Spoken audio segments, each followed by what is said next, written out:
Hey guys, and welcome to Crypt of the NecroDancer. We're going to check out the daily challenge leaderboards here and watch a replay of one of my runs from yesterday. In fact, as you can see up there, July the 13th, where I managed to win and take top spot. So I figured this would be a good one to show as a bit of an example. Now, this isn't going to be the end-all be-all tutorial for beginners to Crypt of the NecroDancer. If you want it in a nutshell, you have to move to the beat, you have to attack enemies to the beat. That's kind of the main gist of the game. What we're doing here is the daily challenge where you start out, you have to go through the entire game. There are 3 zones in total right now, and you have to do it with 2 hearts, starting with a dagger, a bomb, and basically nothing else. So we're trying to get as much gold as we can, and that'll be our final score at the end.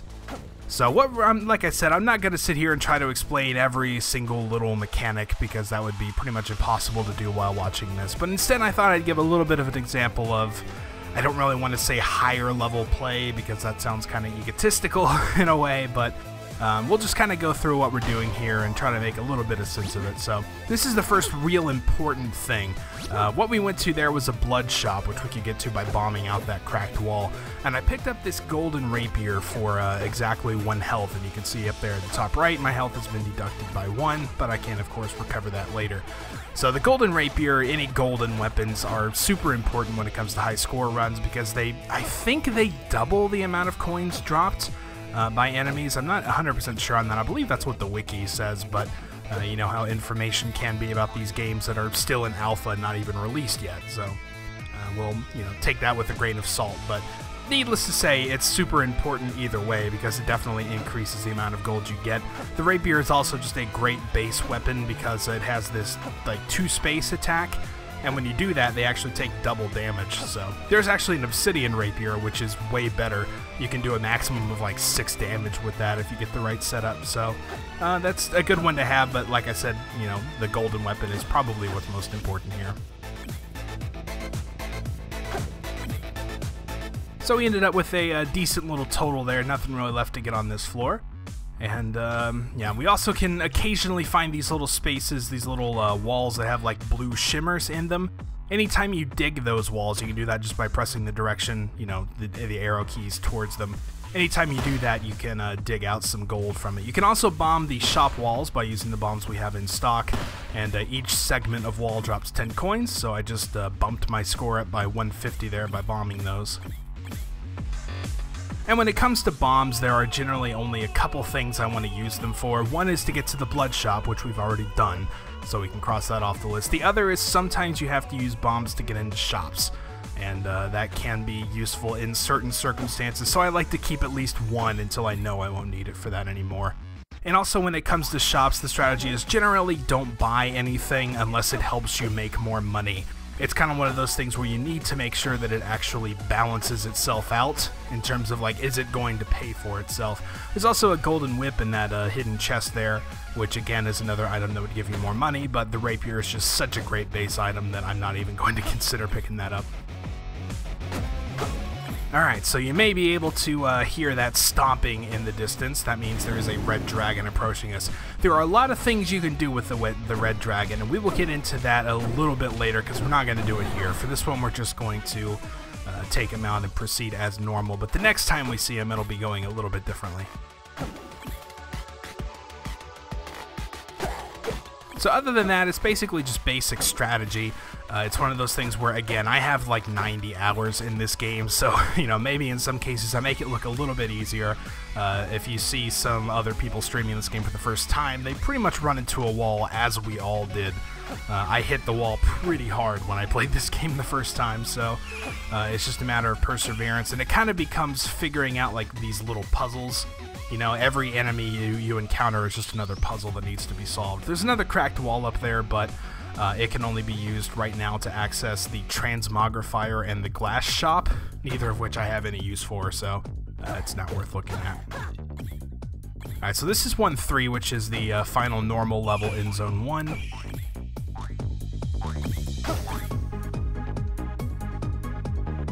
And if we take a look below us, there's a rather interesting room. You can tell there's an empty space in there because you can see the bottom of that wall. That's how you know there's going to be a secret spot in there.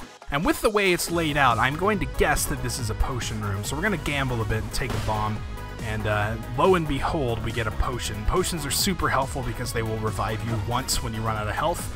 Unfortunately, because of the way silhouettes work, I just ran straight into that Minotaur and couldn't see him coming, so I ended up using it immediately. But, you know, I guess it's a good thing I had it, right? Got all these monkeys coming up. Zone 1-3 is actually a little bit tough. You've got a lot of stuff you have to deal with. Some of those monkeys, like the white monkey, has 2 health. It can take a couple of hits to take care of, and they chase you on every beat. So, you know, it's all stuff that you've got to basically just get ingrained in your mind. Practice, practice, practice, repetition, that kind of thing. And of course, we also picked up some chainmail, which if you couldn't guess is going to give us some extra armor, so it'll cause us to take less damage. It is very beneficial to have when you're in a hardcore mode run and you only have 2 hearts. You can get up to a maximum of 5 playing in the normal mode, but since the daily challenge takes place in hardcore mode, which is what it's called, we start with just 2 hearts and gotta make do with that.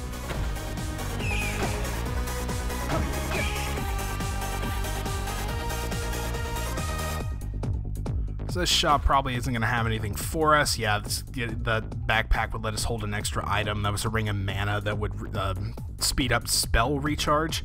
And plate armor, which is really good, but it also costs 500 coins. So obviously in a high score run, that's not going to pay for itself. You definitely don't want to pick that up.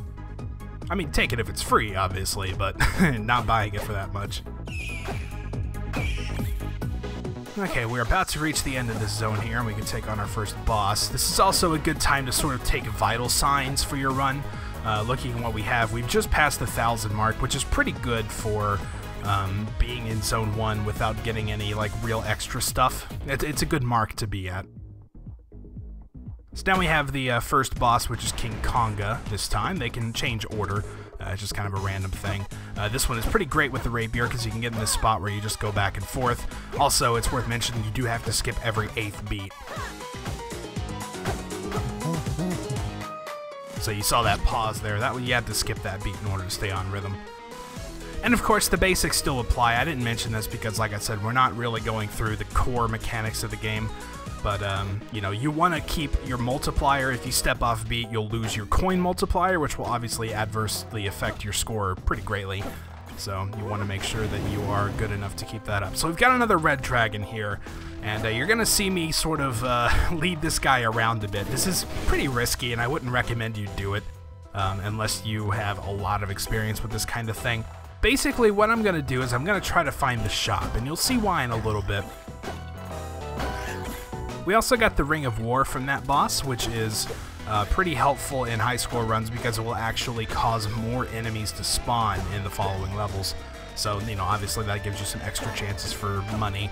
It also increases your attack power by 1 and gives you knockback whenever you hit enemies. So it's a pretty nice upgrade overall, but it definitely also helps you get some more coins. So definitely good.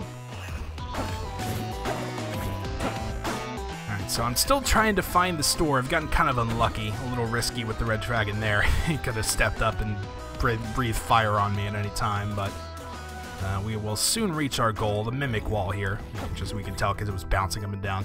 So we found the store. Unfortunately, this store is just total, utter crap. Golden dagger, which does nothing for us because we have the golden rapier. The apple restores 1 health, and that's a ring of charisma, which actually reduces shop prices, which as you'll soon see is completely useless to us. So what we're going to do is leave the red dragon up here, and you can see I'm going to bring him awfully close to the shopkeeper, and that's because we're going to use him to pull off a little trick.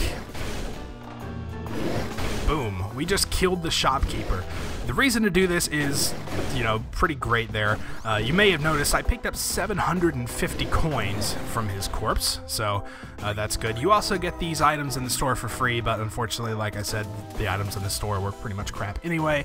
But, you know, we did get a little heal there.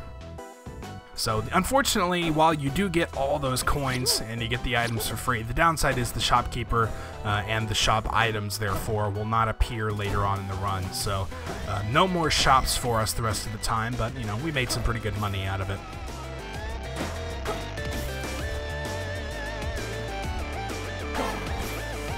So now we can take a little time to sort of sit back and admire the music. I've been talking a lot, but it's definitely not in any sort of attempt to drown out the music or anything. I'm going to try to keep it at levels where you can hear it because it's a major part of this game. But It basically just comes down to figuring out those little puzzles, like I said before.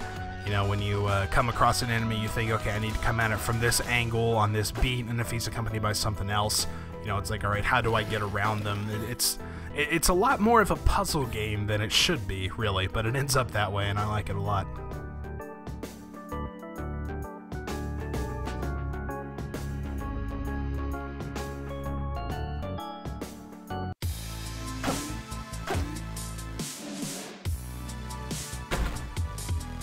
And in cases like these where there are a lot of dudes coming at you, it's best often, I find, to just stop and wait in the hallway leading up to it. Hallways make for pretty good choke points because it's usually either like 1 or 2 spaces wide, so it's a good way to keep things coming at you, you know, just 1 or 2 at a time in more manageable chunks than walking into a room with like 5 enemies in it. So there is another store here, and like I said before, neither the shopkeeper nor his items will appear. However, that doesn't mean we can't still use it for gold purposes. We're going to use our last bomb because we no longer have any need for, you know, bombing anything. And we do also just get 3 more bombs, so that'll grant us some extra money via bombing the shop walls here. There's also a chance in Zone 2 that an explosive mushroom spawns in one of those corners, and if that's the case, you can use it to actually blow up the shop walls as well and get some extra money for free. Unfortunately, though, once we move out of Zone 2, the shops are pretty much worthless, because there will never be anything in them, so too bad. But, you know, he gave us lots of money, so can't complain. Yeah, those moles can actually be pretty tricky. They have this way of sort of digging around, and they are only vulnerable whenever they stop and come up for a beat in order to try to hit you. So sometimes you have to kind of vary your beat if you're like, because they move on every beat, so if you're in kind of a bad pattern with them, you might have to, you know, take a turn to dig or something, just stand still in order to sort of, you know, reset your positioning. And knockback actually helps a lot. The Ring of War is a great item to have with the rapier, because when you knock things back, they stay in range of your like double damage attack, so it actually becomes super helpful on stuff with more health, you know, mini bosses and the stronger enemies.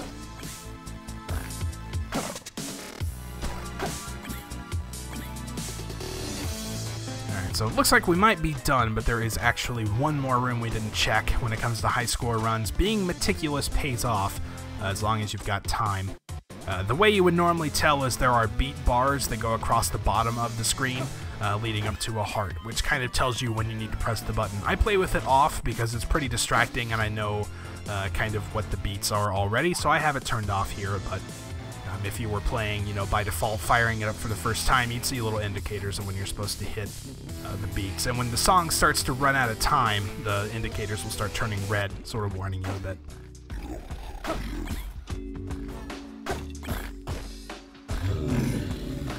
Alright, check out, yeah, man, how good we take out that Minotaur with that weapon combo we've got. It's also strong enough to break those black skeleton shields. You need to be able to do 3 damage in one shot in order to break those. And with the rapier plus the Ring of War, you can actually do 4 if you attack him from 2 spaces out. So, like I said, pretty good combo. It's worth taking.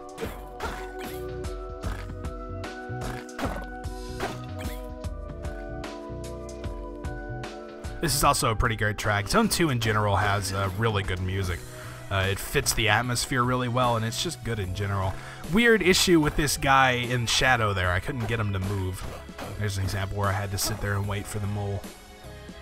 This bat is really annoying.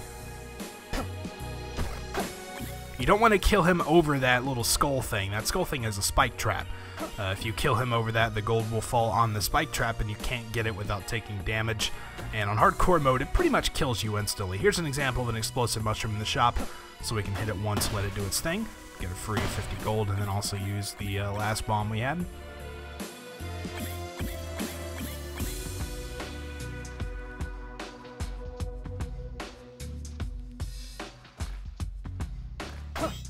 And also, as you play this more, you learn to kind of recognize the, you know, different markers in songs. This is about the halfway point for this song, for this zone.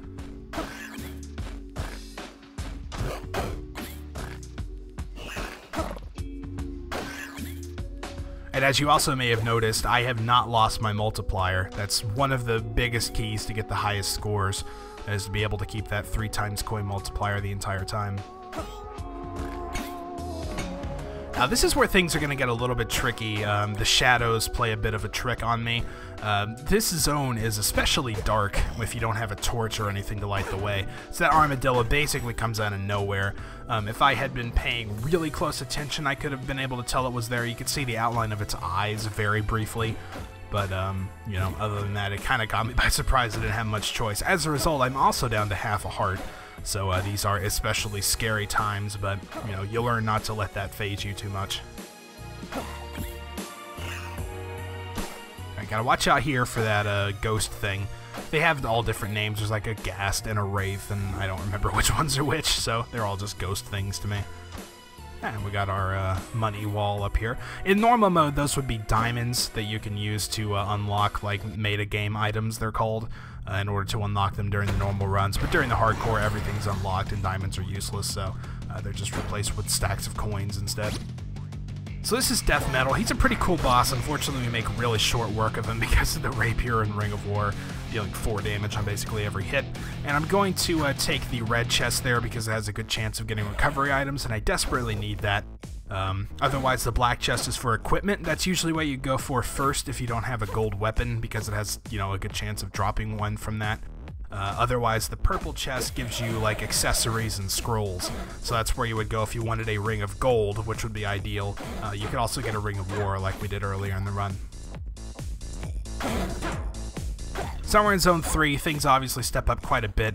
The skeletons become one hit tougher. You gotta knock them off of the horse, then off the shield, and then hit them to kill them. So things start getting a lot tougher. These goblin guys only chase you whenever you are looking away, so you gotta be a little bit strategic, maybe dig into some walls to let them catch up to you. And of course, the ice you will slide on, like that. You can preserve your combo on it, though, if you just don't press any directions while you're sliding, and that will, you know, let you keep your multiplier going.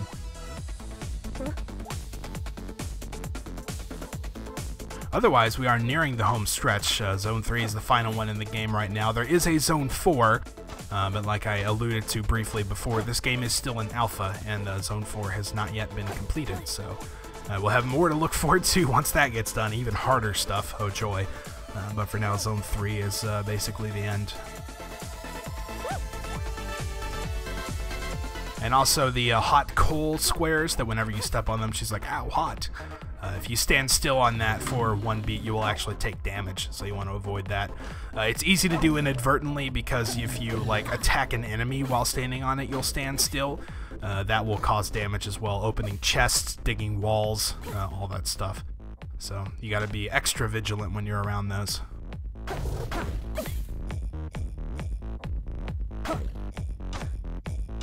So we'll just dig a bit here and let this guy catch up, turn around and smack him in the face.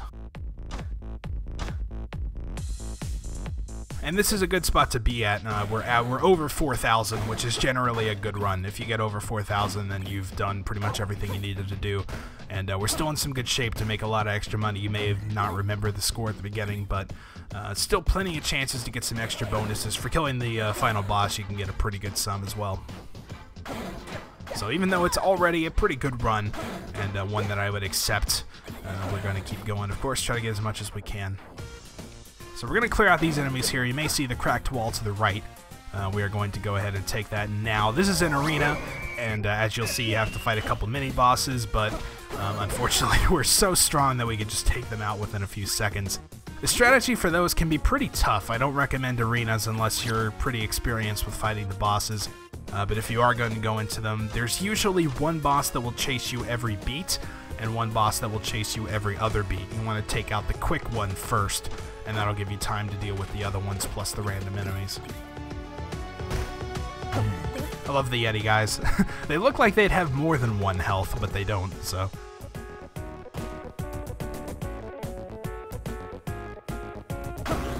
Ah, we gotta mimic coals over there, so take that thing out. Yeah, some other annoying enemies are the dogs in particular can move diagonally, so they can move at you pretty quickly. And those little beetles in a shell that you can see bouncing around down there, they're invulnerable while they're in their shell, but they only go out of their shell once they get right next to you. So here's a case where I'm trying to take this guy down, but I don't want to stand in the fire. Also, if you try to place an ice tile where there is a fire tile or vice versa, it'll just turn into water, which is kind of neat. It's a nice little touch.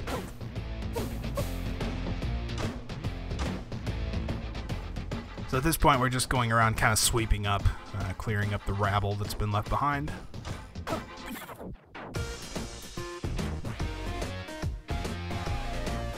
Also great music. 3-2 is probably my favorite music. That's a Cat of Nine Tails, which is actually a relatively new weapon. It's pretty cool, but again, it is no golden rapier, so like all the other weapons we've seen so far, it gets left behind. Grey Goblins can be kind of tough because they have 2 HP, but again, with a strong weapon, you can deal with them appropriately. So we're in good shape. Unfortunately, there are a lot of enemies here, so you may have seen this in the other video I did. It was just a regular hardcore mode clear from a much earlier alpha. But barreling, like going into the shop, is a great place to take refuge, because most of these walls are unbreakable, except to the Red Dragon, of course. We can take him out fairly quickly. And yeah, most of the walls are unbreakable to normal enemies, so you can kind of just rest easy and they'll be forced into a choke point. And that'll save you a lot of hardship.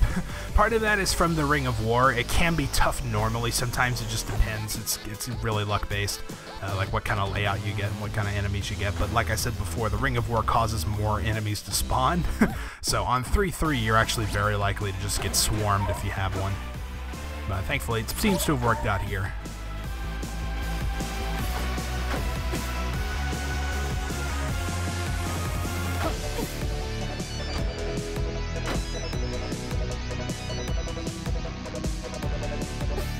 And it's always nice when you're in Zone 3 and you can just be in that sweep things up phase, just kind of going around and taking care of the few enemies you see here and there.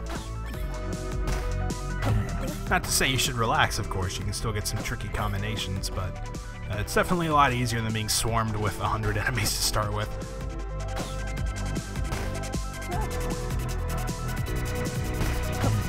Lots of ice around, and that can be super tricky. You always have to be really careful where you're moving, otherwise you could very easily slide into an enemy and take damage that you didn't mean to take. Got a freeze enemy spell here, which I don't think we're even going to get to use, because I never really need it.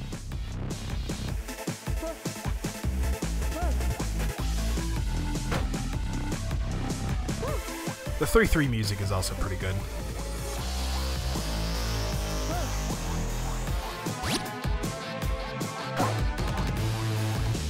I think it's rather fitting end of zone music. Of course, you know, the entire soundtrack is fantastic. So it's a Danny B work. So, you know, it's pretty much guaranteed to be quality either way, but it definitely works in the game's favor tremendously. Here's a case where I've got some hot coals being annoying, so I have to go up and stagger my beat by 1 so I can hit this guy from afar. It's a good strategy to remember when you're trying for score. Being able to just dig like that will kind of, you know, for enemies that move on every beat, it's a good way to sort of switch up with them. So we have the final boss, which is an upgraded version of Deep Blues. It's filled with nothing but red pawns, which actually have 2 health, but again, we've got an upgraded weapon and the Ring of War, so basically everything takes 1 hit. Easiest strategy for the Deep Blues is to really just sit back and let them come to you. Take out the queen as soon as you can, you know, just like real chess, and just take them out and hit the king, and that's it. We got a flawless victory. We also get a bunch of money, and for the final chest, if you get a flawless victory, always check in the purple one, because it could be a yellow scroll that gives you more money. Fortunately, we weren't lucky here, but we managed to win with 55.72, and as you might have saw, that actually won the day's challenge. So hope you guys have enjoyed it. That's a little bit of kind of, again, like I said, higher level, I hate calling it that, but, you know, high score play. So, yeah, this game's going to be out. It's not currently out yet, but it will be in early access on Steam towards the end of the month. So definitely look forward to that. And it's a great game. I recommend it wholeheartedly, but that's going to do it for this video. So thanks for watching, and I'll see you guys later.